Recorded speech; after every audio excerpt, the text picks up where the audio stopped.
जय माँ इंद्राक्षी, जय अम्बे। इंद्राक्षी धाम में दर्शकों आप सभी का हम हार्दिक स्वागत करते हैं। आज के दिन जिन जातकों का जन्मदिवस है, मैरिज एनिवर्सरी है, उन सभी को हमारी तरफ से बहुत बहुत शुभकामनाएं।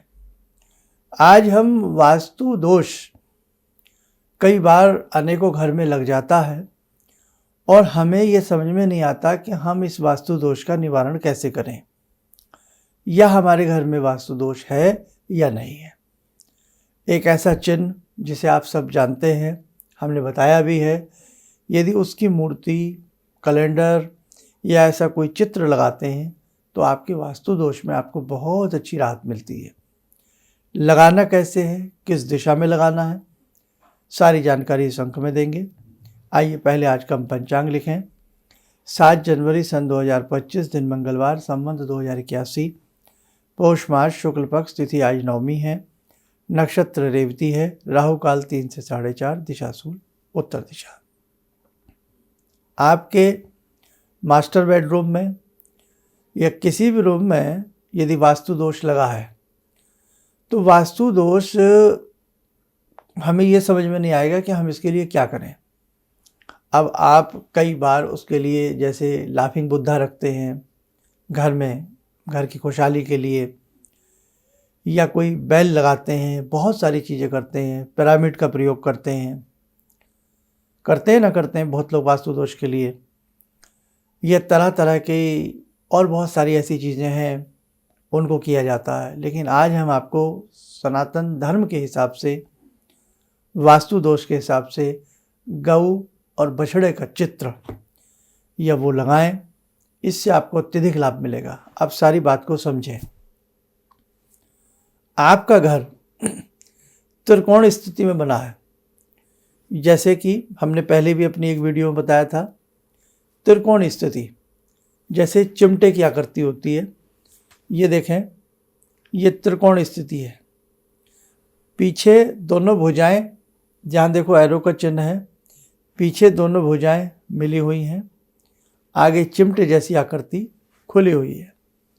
ऐसी आकृति में आपका भवन बना है, या कोई कोण कटा हुआ हो आपके भवन की प्लॉट का या उस इमारत का। ये कटा कोण है, देखो, एक साइड से कोना कटा होना, 2 साइड से कोण कटा होना, ऐसी स्थिति भी हो सकती है आपके प्लॉट की। एक स्थिति और देखें अपने प्लॉट की। एक स्थिति यह है कि इस स्थिति में एक बाजू का बड़ा होना, एक भुजा, चाहे लेफ्ट साइड की हो, राइट साइड की हो, कहीं की भी एक बाजू बड़ी होना। ये तो हुआ प्लॉट की आकृति। विभिन्न प्रकार की आकृतियाँ होती हैं।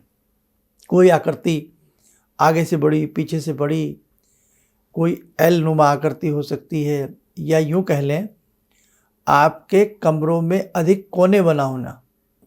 कई बार एक कमरा है, कमरे में वास्तुतः कितने कोण होते हैं? 4 कोण होते हैं ना, दाएं बाएं, 2 साइड में, 2 उसके आमने सामने, 2 कोने, ऐसे होता है।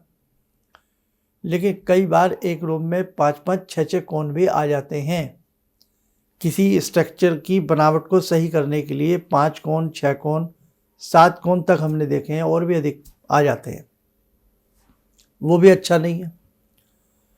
वास्तु के और बहुत सारे ऐसे पैरामीटर हैं जिनको जब नापा जाए, देखा जाए, तो एक वास्तुशास्त्री, कुशल वास्तुशास्त्री झटपट उस बात को पकड़ लेगा कि भाई आपके घर में बड़ा वास्तु दोष है। कुल मिलाकर के टॉपिक ये समझें, बात ये समझें कि वास्तु दोष है या नहीं भी है तो भी आज का उपाय आपके लिए शुभ है।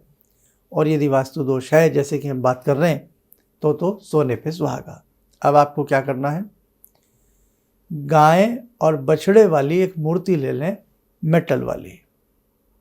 गाय और बछड़े सहित मेटल की कोई मूर्ति हो, और उस मेटल की मूर्ति को आप पूर्व दिशा में स्थापित कर दें। किसी अच्छी सी कोई ऐसा स्टैंड सा बना करके, या दीवार में कोई ऐसा कुछ लगा करके, स्लैब वगैरह बना करके, पूर्व दिशा में गाय और बछड़े के साथ बछड़ा पास खड़ा हो या उनका दुग्ध पान कर रहा हो, आप उसे वहाँ पूर्व दिशा में लगाएं। यदि हमें पूर्व दिशा सही रूप में ना मिल पाए तो हम उस स्थिति को उत्तर में कर सकते हैं, पश्चिम में कर सकते हैं, साउथ में नहीं करना है। पूर्व में करें सबसे बेटर है। पूर्व ना मिले यानी कि ईस्ट ना मिले, नॉर्थ में करें, और नॉर्थ ना करें मिले तो वेस्ट में करें। 3 दिशाएं आपके लिए हैं। और यदि आपको मेटल की मूर्ति ना मिल सके गौ बछड़े के साथ, कैसी होती है मेटल के साथ मूर्ति गौ बछड़े के साथ? आजकल तो आप सब कुछ इंटरनेट पे देख सकते हैं, कैलेंडर में मिल जाए या यूँ कहें किसी और चित्र के रूप में मिल जाए। 2 स्थिति में हम आपको दिखाना चाहते हैं, आप अपनी स्क्रीन के ऊपर देखें। ये देखें मेटल में है। यदि आपको इस प्रकार से किसी भी धातु में गोल्ड पॉलिश के साथ या सिल्वर पॉलिश के साथ आपको मिल जाए तो ऐसा भी आप लगा सकते हैं। नहीं तो किसी सुंदर से कैलेंडर पर ऐसी आकृति बनी हो, चित्र बना हो, ये भी आप लगा सकते हैं। लगाने के उपरांत लगाना किस दिन है ये भी आप ध्यान से सुन लें। प्रयास ये करें कि यदि हमें कोई पुष्य नक्षत्र मिल जाए, बशर्ते रवि पुष्य हो, गुरु पुष्य हो, कोई बात नहीं तो फिर आप इसको बृहस्पतिवार के दिन या पूर्णिमा के दिन या एकादशी के दिन, इतने सारे ऑप्शन हमने आपको दे दिए हैं। पूर्णिमा दे दी, एकादशी आपको हमने दे दी, बृहस्पतिवार थर्सडे दे दिया, गुरु पुष्य नक्षत्र आपने आपको दे दिया। और इसमें ध्यान रखें यदि थर्सडे लें तो शुक्ल पक्ष का लें, चांदनी रातों का थर्सडे लें। गौ माता के मस्तक पर चंदन का तिलक करें, मूर्ति हो या कैलेंडर हो, बछड़े के ऊपर तिलक करें। गौ जो होती है उनमें समस्त देवी देवताओं का वास होता है। जब समस्त देवी देवताओं के वास के साथ मेटल की ही सही आपके घर में मूर्ति गौ की विराजती है, और बछड़े का अर्थ यही है दुग्ध पान करते हुए कि सुख समृद्धि का सूचक है। और नंदी महाराज जो होते हैं चाहे वो बाल रूप में हो, वो अपने आप में शुभ होते ही होते हैं, ये किसी से छिपा नहीं है। और ऊपर से दुग्ध पान कर रहे हैं तो रिद्धि सिद्धि की व्याप्ति उस घर में बनी रहेगी। तो आप इस प्रकार का चित्र अपने घर में लगावें, सुबह के समय लगावें, लगा करके उनको थोड़ा सा आरती कर लें, धूप दीप उनको अर्पण करके प्रणाम कर लें। हम घर में और भी तो नाना भांति के चित्र लगाते हैं। हम घर में शंकर जी का भी कई बार फोटो लगाते हैं, दुर्गा जी का फोटो लगाते हैं, हम उनको भी प्रणाम करते हैं, धूप दीप करते हैं। ऐसे ही ये गौ हैं, इनको माँ कहा गया है, ये हमारी माँ हैं, कामधेनु के मानिंद हैं, कामधेनु के समान हैं। समस्त देवी देवताओं का वास इनके अंदर है। और वो नंदी बाल स्वरूप में है जो भगवान शंकर जिनके ऊपर आरूढ़ रहते हैं। प्रणाम करके बस यही कहे आपकी कृपा इस घर में बनी रहे, इस घर में सुख सौभाग्य की वृद्धि रहे, धन धान्य की वृद्धि रहे, सदा सदा के लिए आपका आशीर्वाद इस घर में बरसता रहे। हे गौ माँ, हे नंदी महाराज बोल करके प्रणाम कर लें और इसको लगा लें। आप कुछ ही दिनों में महसूस करेंगे कि आपके घर के अंदर वास्तु दोष से संबंधित कुछ कमियां, छोटी मोटी कमियां तो शीघ्र दूर हो जाएंगी, लाभ मिलेगा। यदा कदा आप इनको धूप दीप करते रहें। और इसी के साथ साथ कोई आसपास गौशाला हो, सड़कों पर विचरण करती आपको गाय नंदी कहीं भी दिखें, उनकी भी आप सेवा करें। ये ना हो कि केवल मेटल की मूर्ति को हम पूज लें और रियल स्थिति में है ना, वास्तविक धरातल पर हम शून्य हो जाएं। तो ऐसा नहीं करना आपको। कहीं भी आपको गौ माता दिखें, नंदी महाराज दिखें, उनकी आप अच्छे से सेवा कर लें, गुड़ खिलावें, कुछ भी देवें, चारा आदि देवें, सेवा करें। भाव यही है, जैसे भी हम कर सकते हैं। और इधर से आपके घर में ये लगे हों। और एक चीज़ और बताएं, सुबह सुबह जब हमारी आँख खुले तो आँख खुलते ही हमें इनका दर्शन हो तो अति उत्तम होता है, अति शुभ होता है। लेकिन शयन कक्ष में इनको नहीं लगाया जाता। जिस रूम में हम खाना पाना बनाते हैं, यानी कि कोई ऐसी रसोई या कोई ऐसा स्थान, वहाँ नहीं लगाते हैं। स्वच्छ स्थान हो, जैसे हम पूजा का मंदिर शुद्ध स्थान पर बनाते हैं, वहाँ इनको लगाएं। और जैसे हम किसी ऑफिस में बैठते हैं, कहीं बैठते हैं, वहाँ भी शुभ स्थिति में इनको लगा सकते हैं। और आजकल तो अनेकों गौशालाओं की, कई स्थानों की ऐसी गोलक आती हैं जिनमें पैसा भी डाला जाता है, तो वो चीज़ एक अलग हो गई। लेकिन आप बिना गोलक वाली स्थिति को लगावें अपने वास्तु के हिसाब की हम बात कर रहे हैं, और घर की सौम्यता की, घर की शुभता की, घर की दिव्यता के वातावरण की हम बात कर रहे हैं, तो वहाँ बेटा ऐसा ऐसा करके लगावेंगे, हमें पूर्ण विश्वास है आपको बहुत अच्छे लाभ की प्राप्ति होगी। एक हमने लोम विलोम की आपसे बात कही थी दुर्गा सप्तशती के पाठ के बारे में। तो लोम विलोम पाठ जो होता है, बहुत लोगों ने पूछा क्या 11-11 बार अलग अलग करना है? नहीं, एक बार लोम एक बार विलोम, तो ये एक पाठ माना जाएगा। आया समझ में? जैसे हम मथानी से दूध मथते हैं ऐसे करते हैं ना, तो लोम विलोम लोम विलोम लोम विलोम। और लोम विलोम प्राणायाम भी है, आपको पता है उससे कितना अच्छा लाभ होता। तो इसलिए लोम विलोम स्थिति में सिद्ध कुंजिका स्तोत्र का पाठ सद्य फलदायी होता है। आराम से पढ़ें, शुद्ध उच्चारण के साथ पढ़ें, विशेष लाभ मिलेगा। बहुत लोगों ने हमसे ये भी कहा कि भगवती दुर्गा इंद्राक्षी की और भी गुह्य से गुह्य रहस्य बताई जाएं, तो समय मिलने पर वो सारी चर्चाएं आपके साथ रहेंगी और भी बहुत कुछ आपके संग ऐसी बातें रहेंगी। आप बस यूं ही प्रेम पूर्वक कार्यक्रम सुनते रहिए, हमसे जुड़े रहिएगा। आइए, समय हो चला है आज की ध्यान साधना का।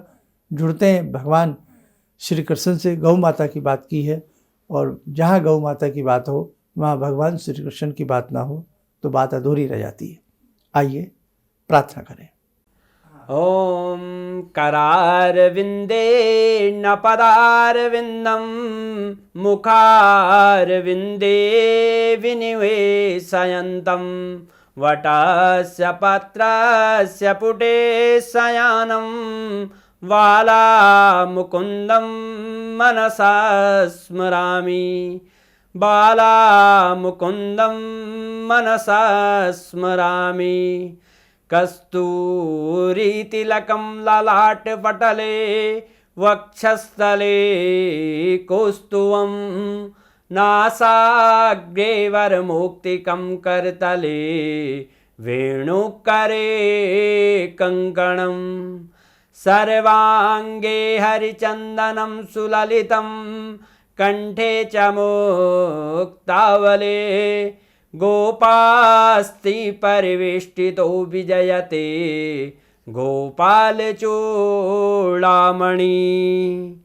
शान्ताकारं भुजगशयनं पद्मनाभं सुरेशं विश्वाधारं गगनसदृशं मेघवर्णं शुभांगं लक्ष्मीकान्तं कमलनयनं योगवृद्ध्यानगम्यं वन्दे विष्णुं भवभयहरं सर्वलोकैकनाथं।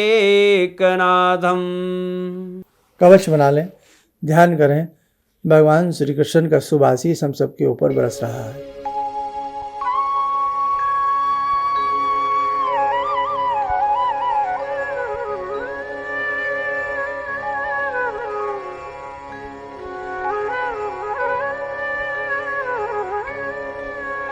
ओम बोलते हुए नेत्र खोलें, सामान्य हो जाए। देखो साधकों, आगामी अंकों में बहुत ऐसी चीज़ें हैं जो आपके बहुत काम आएंगी। हमारा एक व्हाट्सएप चैनल है, आपको उसका लिंक भी दिखता होगा, उससे भी ज़रूर जुड़ जाइएगा। हमारे फेसबुक पेज से, इंस्टाग्राम से, इन सब चीज़ों से आप जुड़े रहिएगा। अभी समय थोड़ी सी टाइट है, ऐसा नहीं मिल पाता कि अलग अलग वीडियोस दी जाएं आपको, लेकिन आगामी समय में रियल वीडियो और बहुत सारी ऐसी चीज़ों का प्रयास है जो आपके बहुत काम आएगी। चलिए, आप सब लोग स्वस्थ रहें, सुखी रहें। इन्हीं शुभकामनाओं के साथ हम अपनी वाणी को विराम देते हैं। जय जय अम्बे।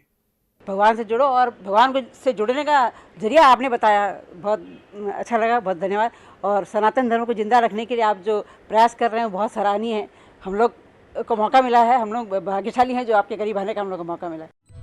किसी भी समस्या के समाधान के लिए मिले प्रसिद्ध हस्तरेखा एवं वास्तु विशेषज्ञ प्रोफेसर धर्मेंद्र शर्मा जी से। नोट: शिविर में भाग लेने हेतु एवं व्यक्तिगत रूप से मिलने के लिए कॉल करने का समय सुबह 10 बजे से शाम 6 बजे तक। हमारे विभिन्न ज्ञानवर्धक कार्यक्रम देखने के लिए आप हमें अभी सब्सक्राइब करें, बेल आइकन को प्रेस करें ताकि आप देख सकें हमारा कार्यक्रम सबसे पहले। और अधिक जानकारी के लिए फेसबुक पेज को लाइक करना न भूलें।